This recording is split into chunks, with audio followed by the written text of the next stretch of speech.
창세기 17장 9절부터 27절 마지막 절 말씀까지는 하나님께서 할례의 언약을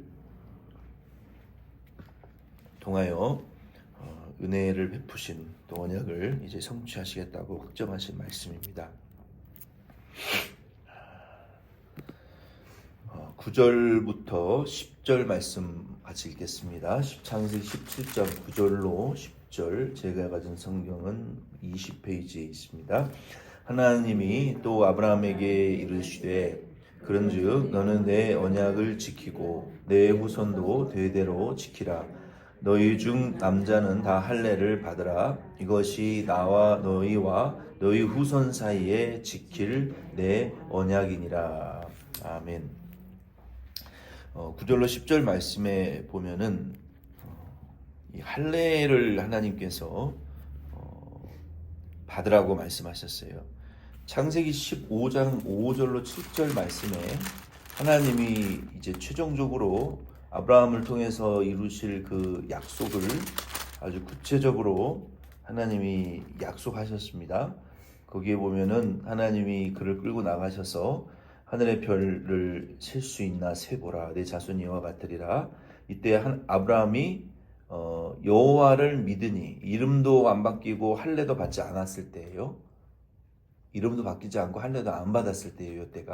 요때 하나님께서 여호와를 믿으니 여호와께서 이를 그의 의로 여기시고라고 말씀하셨어요. 그러니까 할례도 없었고 율법도 없었고 이름도 안 바뀌었을 때 어떻게 의롭게 여기셨다고요? 믿음에.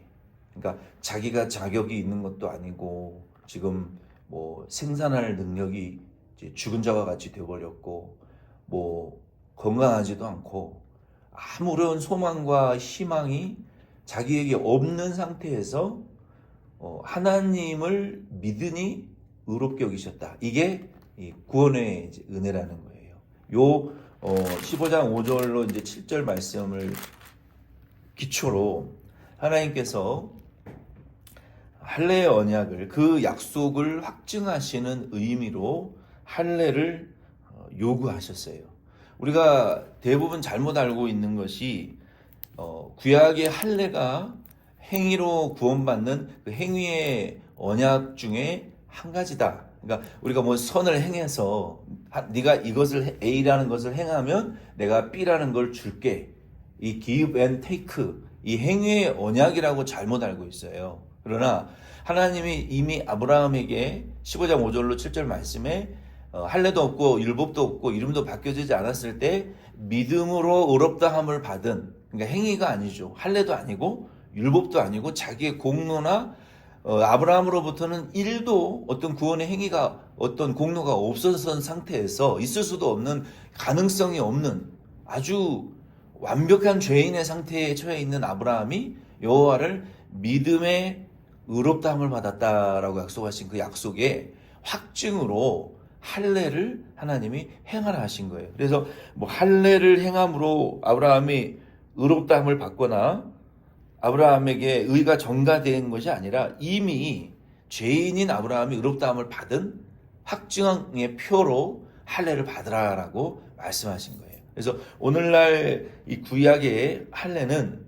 신약의 성만찬과 같은 것이다 라고 우리가 믿으시면 되는 거예요. 우리가 성만찬을 받을 때 이미 중생한 성도가 성만찬을 받잖아요.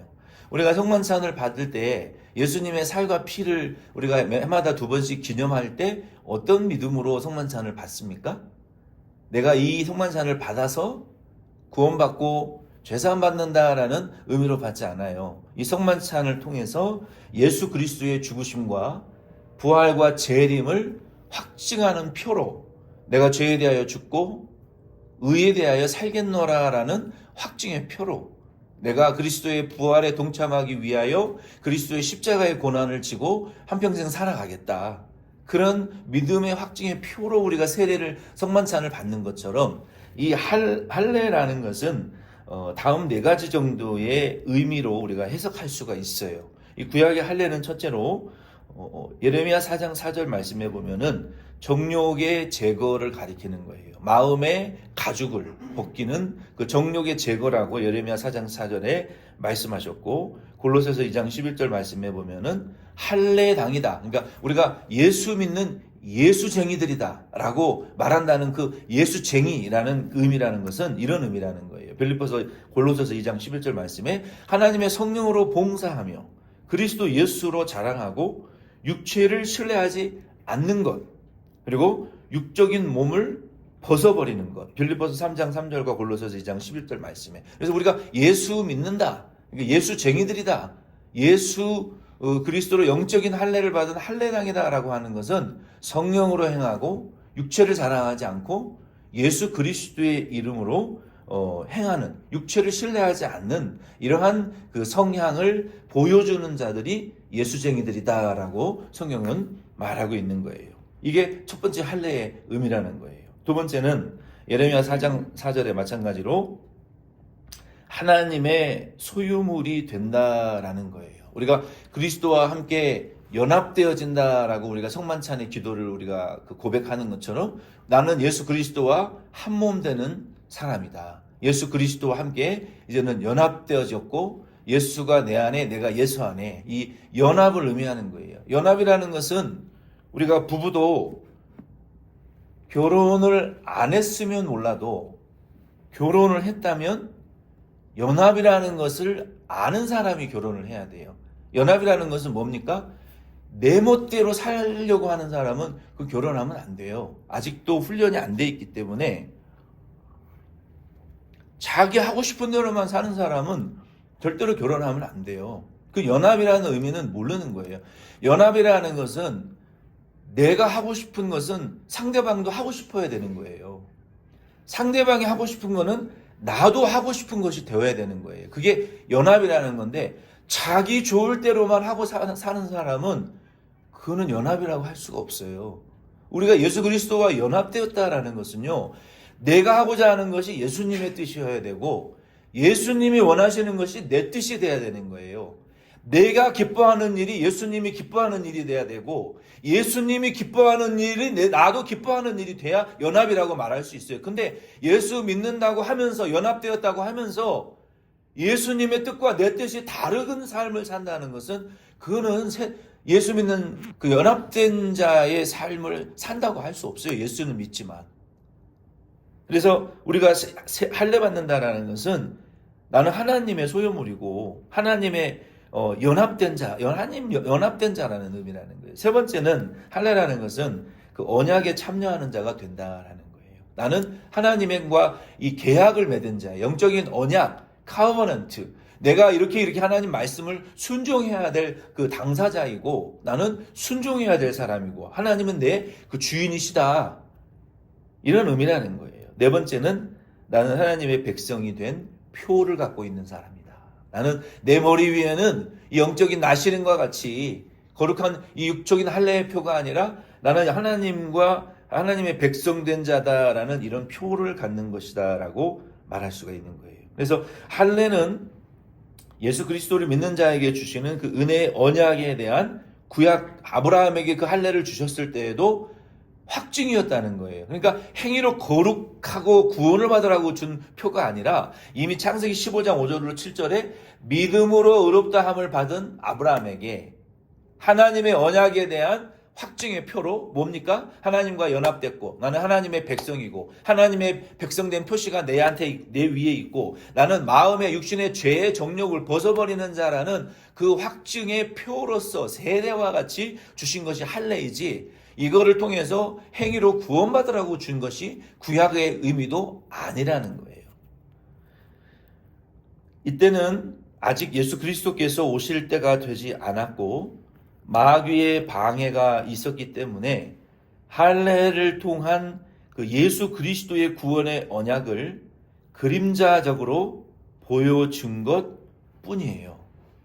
11절로 14절 우리 같이 읽어보겠습니다. 창세기 17장 11절로 14절. 너희는 표피를 베어라. 이것이 너와 너희 사이의 언약의 표징이니라. 너희의 대대로 모든 남자는 집에서 낳은 자나 또는 너희 자손이 아니라 이방 사람들에게서 돈으로 산 자를 막론하고 난 지 8일 만에 할례를 받을 것이라.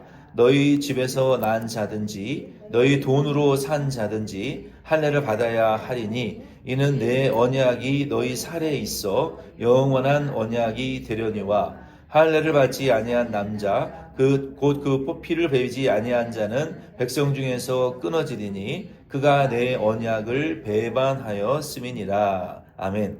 이 11절로 14절 말씀을 통해서 이 할례의 구체적인 그 지침을 하나님께서 아브라함에게 보여주셨는데, 이 할례를 통해서 하나님께서 보여주시는 것은 장차 예수 그리스도 안에서, 오실 예수 그리스도 안에서 완성될 그 구원의 은혜의 영원한 언약을 보여주신 그 그림자 은혜였던 거예요. 왜? 그러면 하나님께서 예수 그리스도를 직접적으로 딱 계시하시지, 왜 구약시대에 하나님이 창세기를 통해서 아담에게 가죽옷을 입히시고, 또 하나님이 아브라함에게 너의 씨 하나를 통해서 구원을 얻으시리라고 말씀하셨고, 또 하나님이 선지자들을 통해서, 또 사사들을 통해서, 하나님이 가나안 땅을 통해서, 그리고 왕들을 통해서 하나님이 왜 그것을 구체적으로 드러내지 아니하시고 그 수천 년의 역사 가운데 그림자처럼 조금씩 보여주셨을까요? 하나님이 아브라함에게도 가나안 땅에 들어가게라고 말씀하셨음에도 불구하고 들어갔다 나왔다. 애굽으로 갔다 가나안에 왔다. 또 야곱도 고센 땅에서 살다가 또 애굽으로 또 들어갔다가 가나안 땅에 또 들어갔다가 종살이 했다가, 왜 이렇게 왔다 갔다 하게 하셨단 말이에요. 왜? 그 이유는 하나님이 타락한 인류를 구원하시기 위해서 분명히 메시아를 보내줄 거는 마귀도 알았어요. 메시아가 탄생할 것을 마귀가 알았어요. 근데 어느 시에, 어느 때에, 어느 집안을 통해서, 누구의 아들을 통해서 그 메시아가 올지는 하나님이 계시하지 않았어요. 구체적으로. 그래서 하나님이 그 구원의 스토리를 하나님이 구약 성경에 보면은 숨겨 놓으셨어요.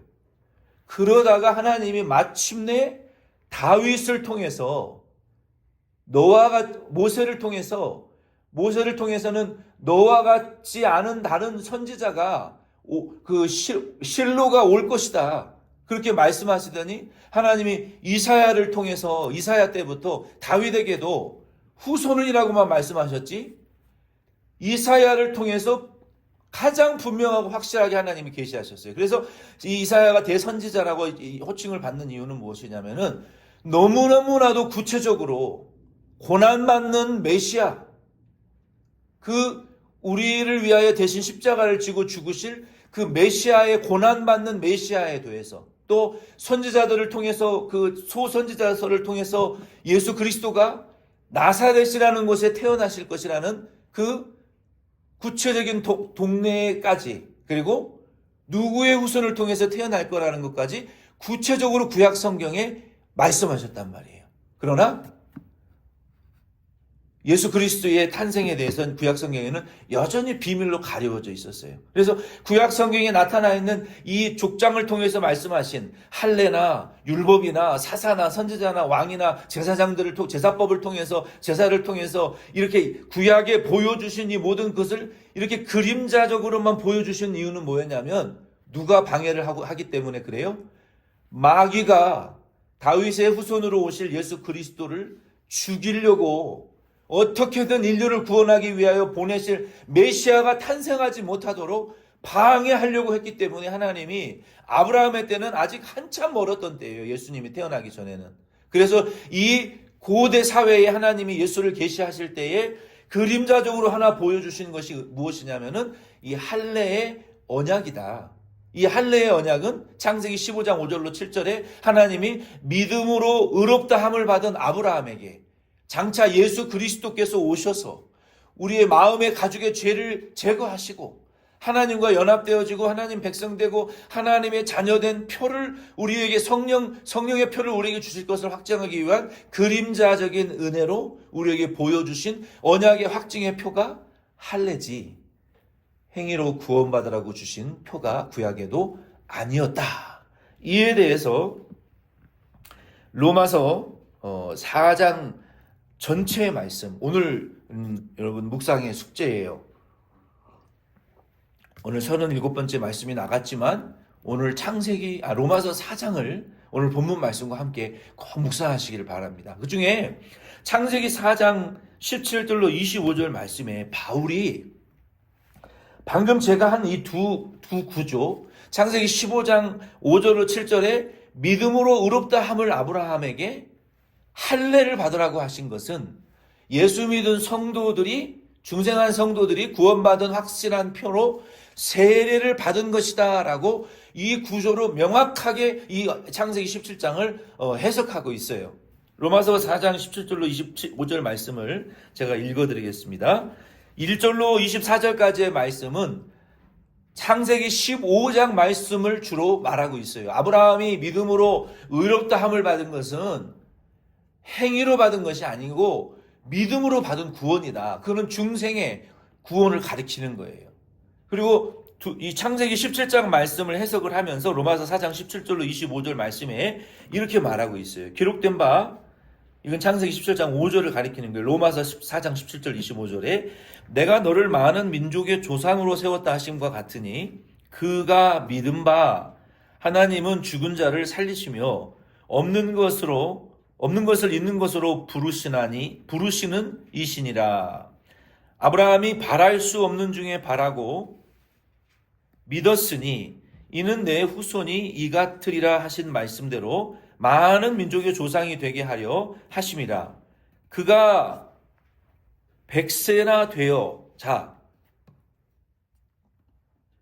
100세는 여기 창세기 17장 말씀이 지금 이루어지고 있는 과정이에요. 하나님이 나타나셨을 때에는 창세기 17장 9절에 할례 받으라고 말씀하신 것은 너나 내 아들이나 이스마엘이나 너의 모든 남자의 가족들, 돈을 주고 산 노예들까지라도 다 표피를 잘라내고 할례를 받으라고 말씀하셨을 때에는 99세 때였고 사례가 89세 때였어요. 그리고 정확히 1년 뒤에 이삭이 태어납니다. 창세기 21장 저기 말씀에 보면은, 그래서 아브라함이 99세 되었을 때 할례 언약을 받고, 여기 창세기 17장 23절로 27절 말씀에 보면은 아브라함이 하나님의 말씀을 들을 때는 웃었어요. 웃었단 말이에요. 하나님의 약속을 들을 때는 웃었는데 하나님이 웃고 약속하셨을 때 아이고 말도 안 되는 소리 하나님 하지 마십시오라고 비웃었단 말이에요. 이 웃었다라는 것은 그 동사가 차하크예요. 차하크. 이 단어는 어떤 의미로 사용되든 간에 의심하다, 비웃다라는 원어적인 의미가 있어요. 히브리어로 차하크.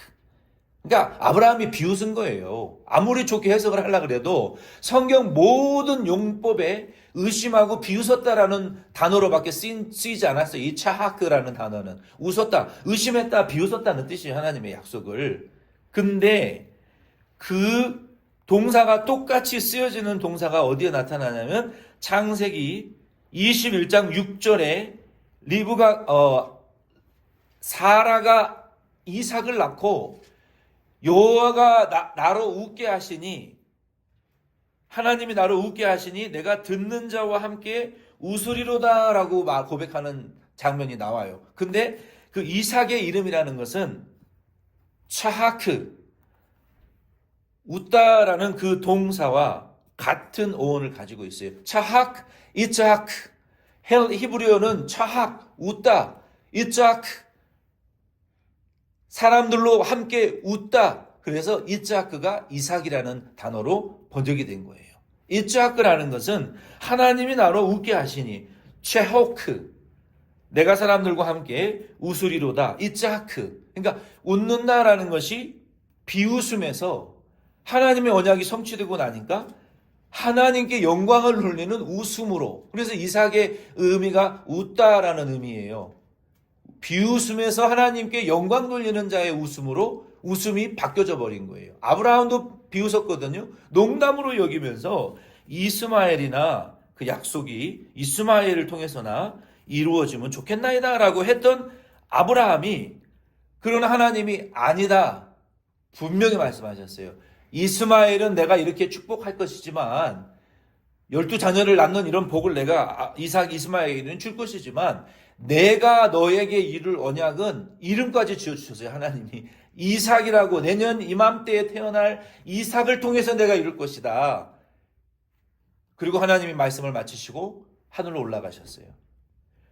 그러면은 이 말씀을 마지막으로 받을 아들이 태어나기 1년 전까지도 비웃고 의심하던 아브라함이 여기 로마서 4장 17절로 22절 말씀해 보면은 그가 어떻게 칭찬하고 있어요? 지금 1년 전까지도 비웃고 의심하던 아브라함의 모습은 전혀 없어지고, 바울이 로마서 4장 17절로 25절에 아브라함이 그가 바랄 수 없는 중에 바라고 믿었으니 이는 내 후손이 이 같으리라 하신 말씀대로 많은 민족의 조상이 되게 하려 하심이라. 그가 100세나 되어 자기 몸이 죽은 것 같고 사라의 태가 죽은 것 같음을 알고도 믿음이 약하여지지 아니하고 믿음이 없어 하나님의 약속을 의심하지 않고 믿음으로 견고하여져서 하나님께 영광을 돌리며 약속하신 그것을 또한 능히 이루실 줄을 확신하였으니. 보세요. 1년 전에 99세에 약속받을 때 비웃었단 말이에요. 근데 바울은 100세나 되었을 때에 믿음이 약하여지지 아니하고 없어지지 아니하고 없는 것을 있는 자와 있는 것처럼 믿게 되었다. 언제 변화된 거예요, 아브라함이? 99세에서 100세로 넘어가는 그 사이에 변화가 일어난 거예요. 하나님이 말씀하시고 하늘로 올라가 버리신 이후에 아브라함이 뭐 했겠어요? 1년 동안. 1년 동안 뭘 했겠냐는 거예요. 하나님의 약속을. 자기 비웃은 자기 자신을 회개하지 않았겠어요? 분명히 하나님이 올라가시면서 이스마엘은 아니다. 내가 너에게 줄 1년 후에 이삭이라는 그 아들을 통해서 내가 이룰 것이다 라고 하시는 말씀을 붙들고 그때부터 회개했던 것 같아요. 아브라함이 1년 동안 하나님 앞에 철저하게 회개하고 내가 의심하고 불신한 것을 마지막 기회로 생각하고 하나님 앞에 엎드렸던 것 같아요. 그래서 바울이 이 아브라함의 그 믿음의 변화가 마지막에 일어난 거예요. 최종적으로. 그러니까 여러분, 우리도 다 끝났다고 생각하실 그때가, 내 인생 종쳤다라고 생각하실 그때가 은혜 받을 만한 때이고 하나님 만날 때이고 변화될 때이라는 것을 여러분 믿으시기를 바랍니다. 안 된다, 이제 끝났어, 인생 종쳤어, 볼장 다 봤다라고 생각하는, 우리 가문은 이제 끝났어라고 생각하는 그때가 변화될 때인 것을 여러분 믿으시기를 바랍니다. 그 1년 남짓 사이 안에 아브라함이 이렇게 변화된 거예요. 믿음이 약해지지 아니하고 믿음이 없어 하나님의 약속을 의심하지 않고 믿음으로 견고하여져서 하나님께 영광을 돌리며 약속하신 그것을 또한 능히 이루실 줄을 확신하였으니라고 말하고 있잖아요. 확신. 그러므로 그것이 그에게 의로 여겨졌느니라. 보세요. 할례도 필요 없어요. 뭐 할례 받았다고 뭐 일이 되는 게 아니란 말이에요. 그 여전히 의심과 불신 가운데 있는 그가 하나님의 약속이 있으니까 믿음으로 밀어붙인 거예요. 믿음으로 밀고 나갔더니 하나님이 그 상태에서 믿는 아브라함을 보고 다시 의롭게 여기시는 거예요. 하나님께서. 그에게 의로 여겨졌다 기록된 것은 아브라함만 위한 것이 아니요, 의로 여기심을 받을 우리도 위함이니 곧 예수 그리스도 우리 주를 죽은 자 가운데서 살리신 이를 믿는 자니라. 이게 구약이 아니라 신약이라는 거예요. 아브라함 때에서 이런 믿음으로 하나님이 끝나버리신 하나님이 아니라 지금도 이와 같은 상태에 처해 있는 신약 성도들, 예수 믿는 성도들도 끝났다, 이제는 모든 것이 다 망쳐버렸다라고, 더 이상 어떤 소망도 없다라고 생각하는, 절망하고 있는 신약 예수 믿는 성도들에게도 아브라함처럼 그 가운데에서도 하나님의 약속을 밀고 나가고 밀어붙이는, 끝까지 예수의 의를 밀어붙이고 나가는 그런 자들을 향해서 하시는 말씀이라는 거예요. 아멘이십니까? 이게 구약이 아니라 지금 로마서 신약이라는 거예요. 우리도 곧 우리 주 예수 그리스도를 죽은 자 가운데서 살리신 이를 믿는 자니 예수는 우리가 범죄한 것 때문에 내줌이 되고 또한 우리를 의롭게 하시기 위하여 살아나셨느니라 라고 바울이 이 아브라함의 15장과 창세기 15장과 17장을 우리에게 해석하시면서 너희 예수 그리스도가 우리를 위하여 죽으시고 죄사함을 주신 예수 믿는 자들에게도 아브라함과 같이 절망적인 상황에서 믿는 자에게 하나님이 의로 여기시고 이와 같은 영광을 일을 행하실 것이다라고 우리에게 믿으라고 말씀하고 있는 거 아니겠습니까? 그래서 우리는 아브라함은 그 할례의 언약을 행하면서 얼마나 고통스러웠겠어요. 할례를 받고 8일 만에 고통이 극해질 때, 그때는 마취제도 없는데 치료제도 없는데 얼마나 몇 주일 동안 아프고 고통을 당했겠냔 말이에요. 그런 가운데에서 하나님의 언약을 다시 믿는 믿음으로 돌아섰고 하나님의 의롭다함을 아브라함이 받아낸 거예요. 오늘 이 말씀을 통해서 저와 여러분도 우리 스스로는 죄의 인식을 아주 처절하게 하셔야 돼요. 어떤 목사님이 그렇게 얘기를 하시더라고요. 요즘 현대인들이 제일 싫어하는 말이 무엇이냐면은 당신은 죄인입니다 라는 말을 제일 싫어한대요. 요즘 현대인들이 교회 안 오는 이유 중에 한 가지가 무엇이냐면 내가 이렇게 잘나고 똑똑한데 교회만 가면 죄인이라는 말을 들으니까 듣기 싫어서 교회 안 온다는 거예요. 왜? 나는 죄인이라는 말을 듣기 싫다는 거예요. 왜? 죄인인 줄 몰라서 그러는 거예요. 지식이 많고 돈이 많고 권력이 있고 사회적인 위치가 높고 내 가진 것들이 있긴 있는데 왜 나를 자꾸 죄인이라고 하느냐. 근데 성경은 죄인이라고 하는 걸 어떻게 해요? 우리가 이와 같이 하나님 앞에 처절하게 나는 무능하고 죄인이고 완전한 전적으로 타락한 죄인이고 하나님 앞에 아무것도 할 수 없는 존재이고 무능한 자이고 하루살이와 같고 구더기와 같고 아침에 피었다 없어지는 안개와 같고 열흘이면 없어질 꽃의 영광과 같은 스스로 부패하여 전적으로 타락한 마귀에 저주받은 자들이라 지옥 갈 자들이고 천국 갈 근거와 공로가 일도 없는 죄인이라는 것이 예수 믿기 전에도 그렇고 믿은 후에도 똑같은 상태라는 것을 인정할 줄 아는 사람이 겸손한 자의 은혜 받은 자지, 그걸 인정할 줄 모르는 사람은 아직도 은혜 받지 못한 자예요. 성경은 그것을 말하고 있어요. 그러니 교회 오기 싫어한다는 거예요. 오늘 저와 여러분도 아브라함과 같은 상태의 영적으로는 항상 이게 겸손이에요. 무능한 전적으로 타락한 부패한 죄인이라는 인식이 하나님 앞에 항상 있으셔야 돼요. 내가 잘나서 뭘 좀 할 수 있다라는 이 생각을 하는 순간 사고 치는 거예요.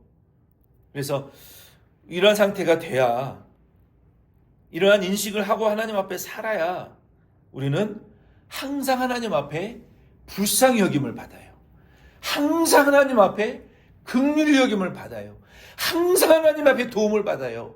잘난 척 해보세요. 하나님 안 도와주고 불쌍히 여겨주지 않고 긍휼히 여겨주지 않으면 우리의 인생 끝나는데 뭐하러 교만을 떨고 잘난 척하고 이 세상에서 고개 뻣뻣이 들고 살 이유가 없다는 거예요.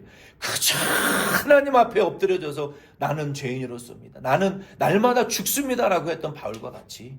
왜 그렇게 했겠어요? 누구는 승질 부리고 자기를 나타내고 화낼 줄 모르고 잘난 척할 줄 몰라서 그렇게 하는 거예요? 하나님의 은혜를 받으려고 그러는 거 아닙니까? 하나님의 도우심을 받으려고 그렇게 사는 거지, 겸손히. 그래서 우리는 아브라함과 같이 항상 하나님 앞에 죄인이 돼야 돼요. 죄인이 되고 낮아져서 하나님의 은혜와 긍휼을 차라리 받는 것이 훨씬 은혜로운 길이라는 것을 아시고 아브라함과 같은 믿음의 조상 다 되실 수 있기를 예수님의 이름으로 부탁을 드립니다.